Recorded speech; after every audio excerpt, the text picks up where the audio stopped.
Nirwal sir बहुत-बहुत स्वागत है आपका फाइनेंस ज्ञानी पर। उर्वशी जी, आपको नमस्कार, सभी दर्शकों को नमस्कार and as always thank you for having me here.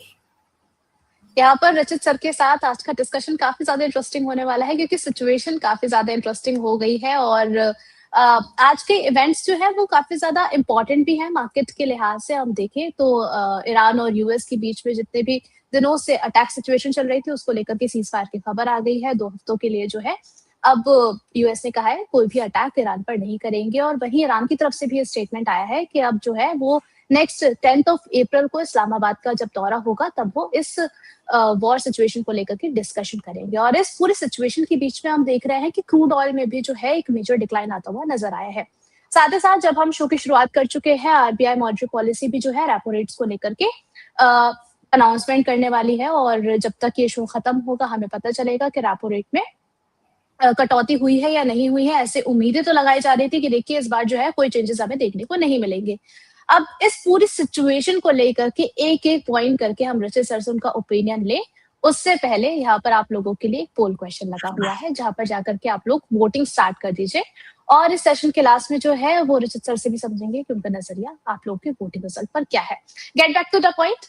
रचित जी, आज का बाजार सबसे पहले तो सीज़फायर की जो खबरें आई हैं उसको लेकर के आपका क्या रिएक्शन था? अर्ली मॉर्निंग कैसी रही आपकी? देखिए, अर्ली मॉर्निंग से ज्यादा उर्वशी जी कल लेट नाइट तक बहुत हम लोग बैठ के सारी चीजें देखते रहे, क्योंकि जिस तरीके से उन्होंने आया था कि we'll wipe out the entire clan और इस तरीके के जो उनके ट्रुथ सोशल पे सारे अपडेट्स आ रहे थे। उसके बाद एक माँ की अपडेट ये था around 11:30-12 last night Indian standard time, Iran ने अपने ब्रिजेस सारे बंद कर दिए थे with the middle east and जो भी कनेक्टिंग ब्रिजेस थे वो सारे बंद कर दिए थे। ऐसा लग रहा था सिचुएशन इंटेंसिफाई की। But as they say and as we have seen in the history, एक concept है taco, Trump always chickens out, और वही कहीं ना कहीं प्ले होता हुआ देखा। Around 12:31 when I was going to sleep, gift Nifty around 190 points negative दिखा रही थी। सुबह उठा तो सारी चीजें बदली हुई थी और सीज फायर का अनाउंसमेंट आ गया था। बिल्कुल 2 घंटे पहले उन्होंने सीज फायर का अनाउंसमेंट कर दिया था एंड रेस्ट इज हिस्ट्री। अब देखिए अब सिचुएशन क्या हो सकती है, मार्केट्स को किस तरीके से प्ले करना चाहिए। For the time being yes it's a relief, 2 हफ्ते का रिलीफ है। क्रूड में हमने करेक्शन देख लिया है। स्टेट ऑफ हॉर्मस के लिए एक चीज बहुत इंपॉर्टेंट है, ट्रम्प साहब ने बोला है कि वो खुल गया है और ईरान की तरफ से अगर हम स्टेटमेंट देखें तो उन्होंने बोला है कि हम सिक्योरिटी के थ्रू पैसेज देंगे आपको, our forces will be escorting you through.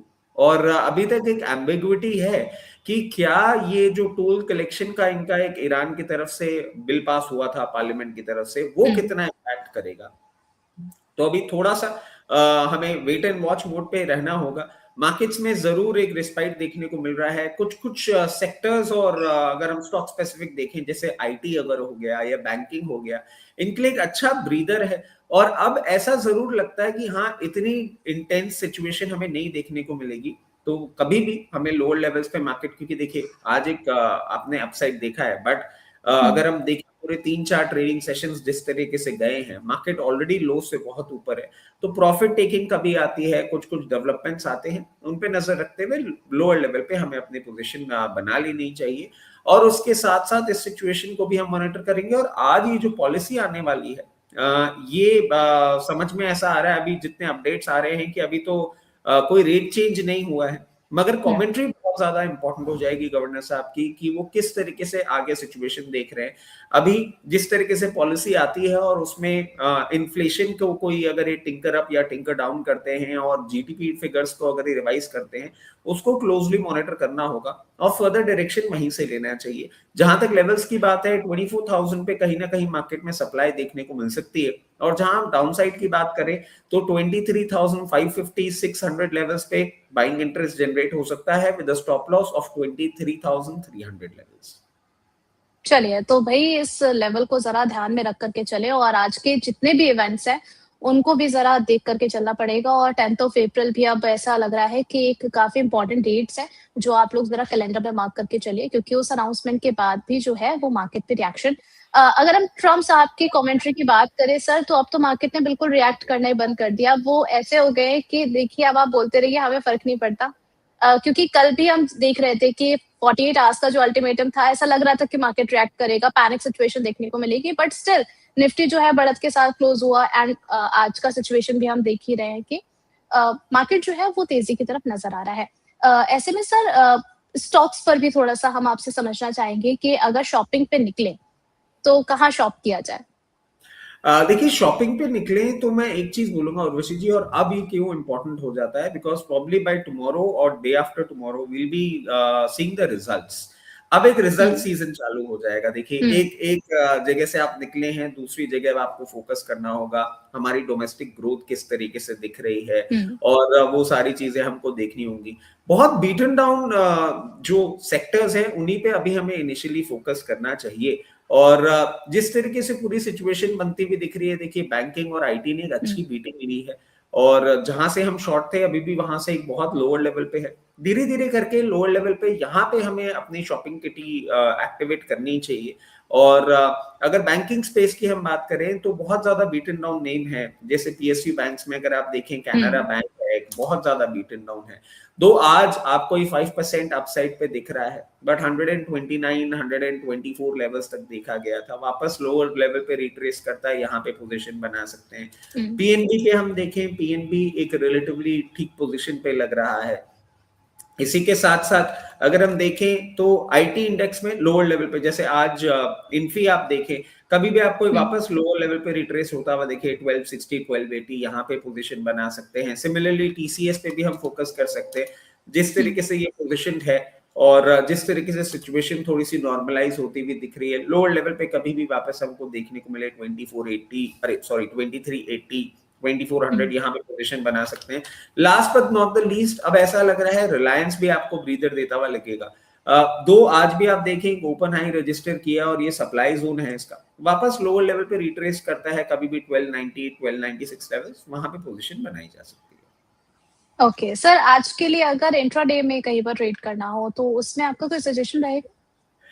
देखिए उर्वशी जी, इतने गैप अप में अगर इंट्राडे में ट्रेड करना चाह रहे हैं तो थोड़ा सा एक डाइसी सिचुएशन है जो ज्यादा देखने को मिल रही है।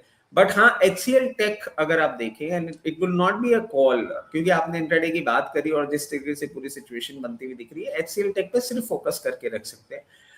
जिस तरीके से पोजिशन है, लोअर लेवल पे 1432 1428 लेवल्स पे एक बार पोजीशन बनाए और फिर वापस ये रिट्रेस करे 1456 1468 लेवल्स पे जाए, वहां पे एक बार आप प्रॉफिट बुक कर सकते हैं। चलिए, तो करंट मार्केट में आपकी शॉपिंग बास्केट में क्या-क्या नाम शामिल होने चाहिए, वो सर की तरफ से आपको बता दिया गया है। अब सर यहाँ पर हमने क्रूड के बारे में बात करी थी। हमने देखा कि कल $110 के आसपास जो है कामकाज करता हुआ नज़र आ रहा था। अभी जो देखें सर, काफ़ी ज़्यादा डिक्लाइन इसमें देखने को मिला है। आपको लग रहा है कि अभी और रिएक्ट करेगा, अभी और नीचे जाएगा? देखिए, क्रूड के लिए मैं एक चीज बोलूंगा कि आपने एक इनिशियल न्यूज रिएक्शन पूरा देख लिया है मेरी समझ हुँ, से, और अभी क्योंकि हम एक और चीज ध्यान रखें, जिस तरीके से पूरा डिस्ट्रक्शन हुआ है, जिस तरीके से पूरा का पूरा एक पेन पॉइंट हमें देखने को मिला है, रिफाइनरीज हिट हुई हैं, कितनी हुँ, रीस्टार्ट होती हैं, क्या होता है, और स्टेट ऑफ हार्मस में वो जो टोल कलेक्शन वाली बात है हुँ। वो कितनी होती है। तो let's just sit back, relax and see. जितना मोमेंटम आना था मेरे हिसाब से आ गया है। अभी यहाँ पे जिस तरीके सस्टेन कर रहा है, यहाँ पे साइडवेज मूवमेंट करेगा, और फर्दर डाउनसाइड अभी मैं नहीं समझ पा रहा हूँ कि आपको देखने को मिलेगा, because it is just a sentiment that we have seen. Let the process begin and then will be in a better position to understand. चलिए, तो यहाँ पर जो है ओवरऑल सिचुएशन आपको ग्लोबल सिनेरियोज में क्या-क्या कंसीडर करके चलनी है वो भी ज़रा देखिए, स्पेशली क्रूड के अंदर। सर, हम आपसे ये भी समझना चाहेंगे कि इस दौरान हमने देखा कि ऑयल स्टॉक्स पर भी जो है अच्छा खासा प्रेशर आता हुआ नज़र आ रहा है। उस पर आपका क्या टेक है? देखिए, ऑयल स्टॉक्स ऑलरेडी बहुत पेन पॉइंट झेले हैं अभी, और जी। एक रिट्रेसमेंट जरूर दिखा रहे हैं। But hmm, again I would like to put it like this, that should be jump the gun, नहीं। ठीक है, अगर आपने लोअर लेवल्स पे, क्योंकि हमने देखा भी है बहुत लोगों ने ये बात कही थी कि हम यहाँ पे स्टकअप हैं, और ऐसे हायर लेवल पे अगर आपको एक बार प्रॉफिट बुक करने का मौका मिल रहा है, जरूर करिए। Let us see and you know understand the situation. क्योंकि उर्वशी जी, मैं बहुत डाइसी नहीं साउंड करना चाहूंगा, बट एक्चुअली जो हमने देखा है ना, ट्रम्प साहब की तरफ से हुँ, जिस तरीके की कमेंट्री आती है, अब एक बहुत वेग बात मैं आपको बोलता हूँ, हो सकता है आज शाम को बोल दे कि नहीं, we are not very comfortable with the way Iran is behaving and we are not comfortable with the 10 points, we will escalate this further. वो मुझे लगता है वो मार्केट में इतना ज्यादा, क्योंकि if I'm correct, यूएस में ना insider trading लीगल है, इंडिया में नहीं है, यूएस में लीगल है वो। और मुझे लगता है कि आजकल ना बिल्कुल उनके जो स्टेटमेंट है वो पोजीशन के हिसाब से बनते हुए दिखते हैं, तो बहुत ज्यादा एग्रेसिव अभी, क्योंकि वो डायरेक्ट पेन पॉइंट है। बाकी तो हमने क्या है कि जितनी भी अभी बातें करी, चाहे बैंकिंग की करी, आईटी की करी, टू एन एक्सटेंड ऑटो भी थोड़ा ठीक लग रहा है, वो वाया वाया मीडियम है, तो वो तब भी रिलेटिवली सेफ है और इतना स्ट्रॉन्ग रिएक्शन नहीं देते। बट क्रूड के $4 ऊपर नीचे से जिस तरीके से ओएमसीज रिएक्शन देती है, फॉर द टाइम भी exit would be advisable. Okay, या